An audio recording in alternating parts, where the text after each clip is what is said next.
Un peu de retard, je m'excuse. Alors, bonjour à tout le monde. Je salue mes collègues députés, Louis-Charles qui est ici, Mathieu Lemay quelque part, et bon, bonjour, et Lucie. Lucie? Ah, Lucie. En manques-tu? Non. Alors, bonjour, c'est la deuxième annuelle pour moi, de parler un peu de l'état de notre situation lanaudière sur la MTQ. Je suis accompagné par M. Claude Thibault, le DG de la région de Laurentides et la Lanaudière, et M. Fadi Mouyahed, qui est directeur général de la Grande Région de Montréal. Évidemment, quand il y aura des questions tantôt plus spécifiques, je vais demander à mes collègues Claude et Fadi de bien vouloir répondre. Alors, notre gouvernement, vous le savez, je pense, comprend très bien l'importance que prend le transport dans le quotidien de tous les Québécois. On est à l'écoute des besoins. Et je suis convaincu que l'annonce d'aujourd'hui va en faire foi. C'est donc avec grande fierté que je suis en mesure de vous annoncer ce matin que notre gouvernement investira la somme de 112 millions de dollars pour le réseau routier de la région de Lanaudière. D'ici 2022, ces investissements majeurs vont permettre d'améliorer les infrastructures sous la responsabilité du ministère des Transports partout dans la région. Les sommes se répartissent comme suit. Il y a 61 millions qui vont aller pour des chaussées en bon état, 39 millions pour des structures en bon état et 12 millions pour un réseau efficace et plus sécuritaire. Des projets concrets qui favoriseraient la mobilité durable dans la région de Lanaudière seront réalisés grâce à ces millions de dollars. Parmi ces projets, on retrouve la reconstruction du pont sur Laurent-Saint-Augustin à Mandeville, afin d'améliorer l'infrastructure du pont et d'assurer la pérennité du lien routier. L'asphaltage de l'autoroute 25 au sud de la route 158 à Saint-Roch-Ouest, cette amélioration de la chaussée augmentera le confort du roulement. Et la construction d'un mur anti-bruit le long de l'autoroute 40 entre les boulevards La Rochelle et Brien à Repentigny. Ce projet a pour but de diminuer le niveau sonore et d'assurer la quiétude des résidents situés en bordure de l'autoroute. D'autres projets sont aussi à l'étude, on va en parler tantôt avec Claude. Entretenir et améliorer nos routes, ça engendre des retombées sociales et économiques importantes pour la région, tout en assurant un transport efficace des personnes et des marchandises. De plus, plusieurs personnes travaillent sur des chantiers. Surveillants, chargés de projet, ingénieurs, techniciens, ouvriers, etc., j'en passe. Ces emplois, en plus des contrats octroyés aux entreprises locales, stimulent clairement l'économie régionale, ce qui me tient à cœur. Ce sont des milliers d'emplois qui sont maintenus et créés chaque année dans la Lanaudière grâce aux nombreux chantiers en activité. On entend souvent que le ministère des Transports est le plus grand donneur d'ouvrages au Québec, et c'est bien vrai. D'ailleurs, l'année 2019 a été chargée en travaux. Même si nous avons fait face à plusieurs défis, comme la réalisation des travaux de réparation prioritaires qui sont ajoutés aux nombreux projets inscrits à la programmation, un hiver et un printemps particulièrement difficiles ou qui ont eu des répercussions sur l'état des chaussées et des structures.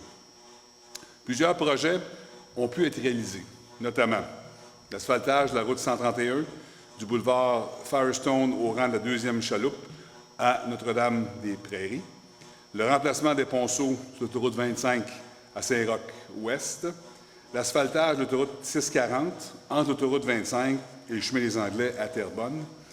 Il ne fait aucun doute que la volonté de notre gouvernement est d'investir dans nos infrastructures et dans leur maintien.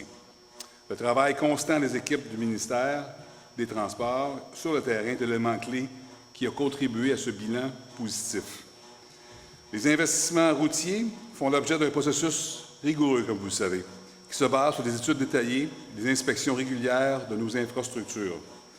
Nous priorisons les projets qui sont ciblés comme sites à potentiel d'amélioration en sécurité, peuvent atténuer les impacts des changements climatiques, permettent d'assurer le maintien des actifs et réduisent les risques d'inondation et font l'objet de recommandations du coroner. Nous prenons également en considération les demandes du milieu, vos demandes, afin de répondre aux besoins des citoyens. Les investissements faits par notre gouvernement pour ces projets visent le maintien en bon état et l'amélioration de nos infrastructures.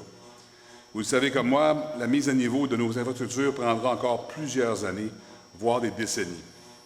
C'est le résultat de plusieurs dizaines d'années de sous-investissement que notre gouvernement tente de renverser depuis notre élection. La programmation qui vous est présentée aujourd'hui s'inscrit parfaitement dans cette volonté d'améliorer la sécurité et l'efficacité du réseau actuel et d'assurer sa durabilité. En conclusion, avec les sommes majeures annoncées aujourd'hui et surtout grâce aux projets qui en découlent, notre gouvernement souhaite réduire le temps de déplacement, diminuer nos émissions de gaz à effet de serre et, au final, améliorer votre qualité de vie. Sans compter les nombreuses actions que nous entreprenons tout au long de l'année pour favoriser la mobilité durable sur le territoire de notre belle région. Alors, ça finit mon allocution. Je demanderai peut-être à Claude et à Fadi de venir avec moi ici pour répondre aux différentes questions. S'il y a des questions des médias, je vous invite à vous nommer ainsi que le nom du média que vous représentez. Merci. Tout le monde en même temps? Oui.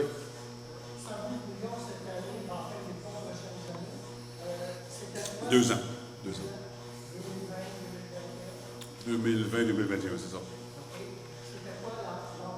Un petit peu plus élevé, c'est 135, je pense, 130 millions. Oui. Il y a un micro au centre aussi pour que les gens puissent vous entendre. Non, il ne faut pas nombreux, je pense qu'on... Oui, allez-y. Est-ce qu'on peut avoir la liste complète des travaux qui vont être réalisés dans la locale? On l'a, la liste, on va pas mettre disponible. Oui, elle est disponible sur le site Internet, mais je vais vous l'assurer que vous allez la savoir. On a des projets qui sont partis de 112 millions, puis il y a d'autres projets aussi qu'on garde aussi, qu'on continue l'étude en voie de... Ce que vous avez donné, ça comprend 112 millions? La liste que vous allez recevoir est en 112, puis il y a d'autres projets, évidemment, à l'étude, la 19, la fameuse 19, la fameuse 25, sont aussi en train d'être analysés étroitement. Là, vous allez l'avoir pendant qu'on se parle. Oui. Je vais peut-être parler de la 131. Vous savez que chez nous, à Saint-Michel-des-Prés, il y a 2 projets majeurs. Oui. C'est en construction et ils vont être en installation de septembre. Et les villes qui s'en viennent avec Nouveau monde graphite. 300 000 tonnes de transport qui va être sur 131. Je sais que on a un comité qui va avoir lieu le 18 avril, mais c'est juste pour démontrer qu'il va y avoir des investissements majeurs pour sécuriser les citoyens. Oui, puis avant qu'ils répondent, c'est clair que j'ai été interpellé par autant Nouveau Monde que par la Grenaudière. C'est Grenaudière, non? Oui, Les 2 présidents m'ont interpellé. Clairement, au niveau économique, c'est quelque chose qu'on a eu à cœur. C'est Claude. globalement, ça devrait amener un impact. On a déjà discuté l'équivalent environ d'une trentaine, entre 22 et 30 000 camions à terme supplémentaires sur la route. La configuration de la 131, on a parlé à l'intérieur du comité, mais effectivement, on va travailler. Ça va amener à plusieurs solutions à regarder. Des voies de contournement dans certains cas, des élargissements dans d'autres cas. On a une morphologie, notamment près des 7 chutes, qui est très difficile. Donc, on a beaucoup de travail à faire ensemble. Probablement, il va falloir voir la 131 en plusieurs chantiers, compte tenu qu'on a l'urbanisation au sud, puis un autre type de développement au nord. Peut-être un point que vous avez juste apporté, le point le plus dangereux ou sécuritaire qu'on peut lever, c'est que les vies aussi sur ce point. Cette année, les deux camions sont encore au sud. Dans la période hivernale, notamment, avec le déneigement. On s'en a déjà parlé. J'ai déjà quelqu'un que vous avez rencontré lors des audiences du parc pour le net, qui travaille actuellement. On va vous revenir, puis c'est un sujet qui va être à discussion au mois d'avril. Oui. Je vois que le fonds de la rivière d'Ayonne, la reconstruction est prévu à nouveau pour une deuxième fois au chantier 2020-2022. Oui, le pont qui était initialement, lorsqu'on s'était rencontrés, un pont ce qu'on appelait signature, qui devait être un pont en bois. C'est finalement, en fait, ça va être un pont traditionnel en béton qui va répondre réellement aux besoins que vous avez. Les travaux vont être terminés en 2021, vont commencer en 2020, plus à partir de l'automne. Le pont de la rivière Le pont est actuellement en analyse. Comme on avait déjà discuté, on doit le revoir. Il est classé, on doit refaire sa classification s'il est classé patrimonial, qui va avoir une incidence directe sur sa réhabilitation. Mais si vous voulez, on pourra en rediscuter lorsqu'on va se rencontrer, parce que en date d'aujourd'hui, il demeure toujours fermé, mais on est en analyse pour sa classification qui va faire une incidence sur sa réhabilitation. Oui. Vous parlez de l'autoroute 25 à Caraguas. Je ne sais pas à quel temps vous avez décidé de faire l'asphalter cette autoroute-là. Parce qu'actuellement, avec les réunions qu'il y a dessus, elle est vraiment dangereuse. J'ai vu cet hiver des gens perdre la contrôle seulement par rapport aux réunions qu'il y a sur la 25. Je me demandais quand est-ce que. Moi, je suis à la droite. Oui, pour ce qui concerne la 25, donc on travaille sur la 25 sur 22 km jusqu'à l'intersection, on monte jusqu'à Saint-Espéry. Le pavage va être fait sur sa longueur. C'est un travail qui va se faire sur une période de 2 ans. On va remplacer aussi certains ponceaux sur la 25. Donc, les problèmes d'orniérage que vous mentionnez vont être réglés en presque totalité cette année, puis il va être finalisé en 2021.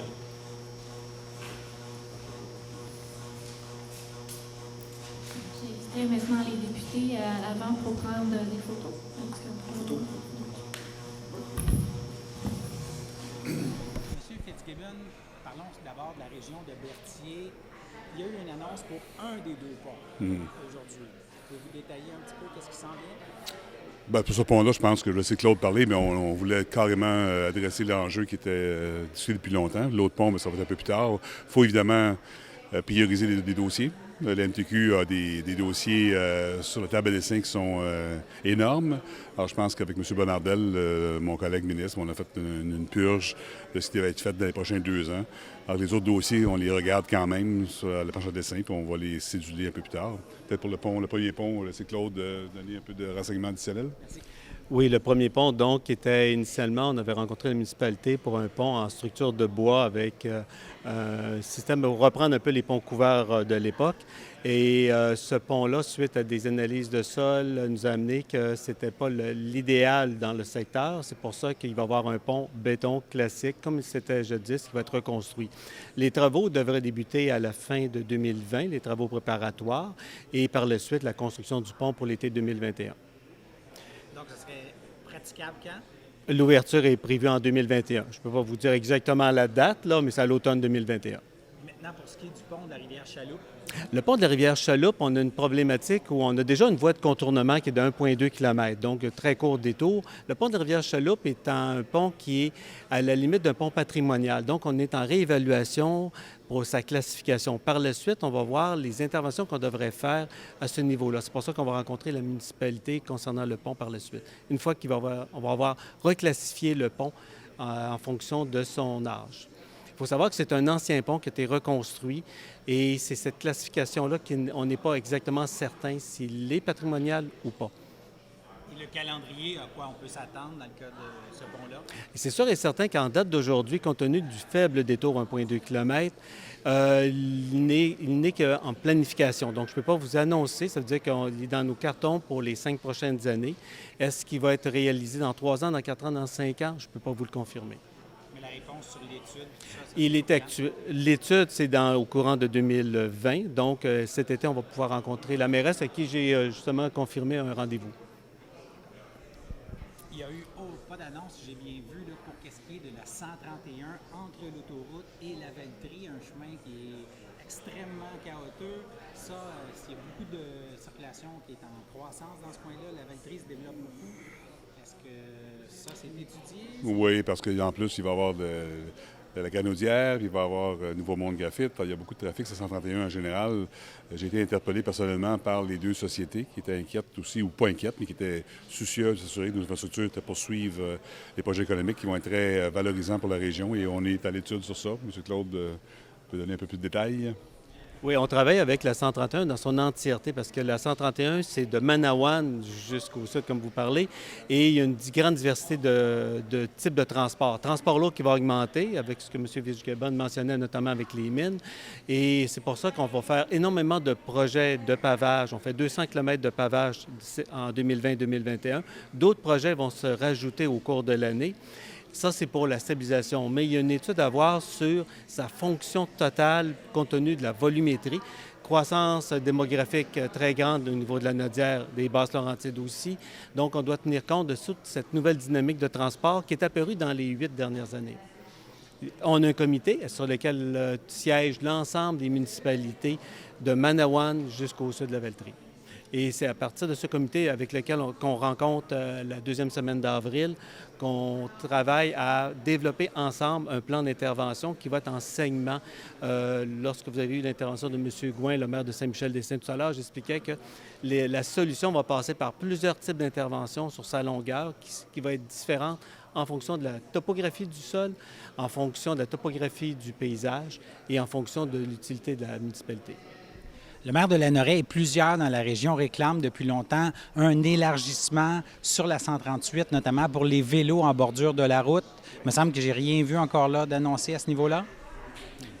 Concernant la piste cyclable qui est demandée par le maire de Lanoraie et de la Valtrie, c'est sur le long du chemin du Roi. Effectivement, nous, on a plus de 60 propriétés dont on doit faire l'acquisition pour élargir cette route-là. Le processus est actuellement en cours. Les propriétaires sont rencontrés de façon graduelle et on passe en stade d'expropriation de gré à gré en premier et d'expropriation pour la bande de terrain qu'on a besoin pour pouvoir effectuer l'élargissement de la route qui est extrêmement mince à certains endroits et difficile pour les cyclistes. Et dangereuse. Effectivement. Et ça, c'est Donc, le processus est déjà en cours pour l'acquisition des terrains, qui est la première étape avant d'arriver avec la réalisation d'un projet.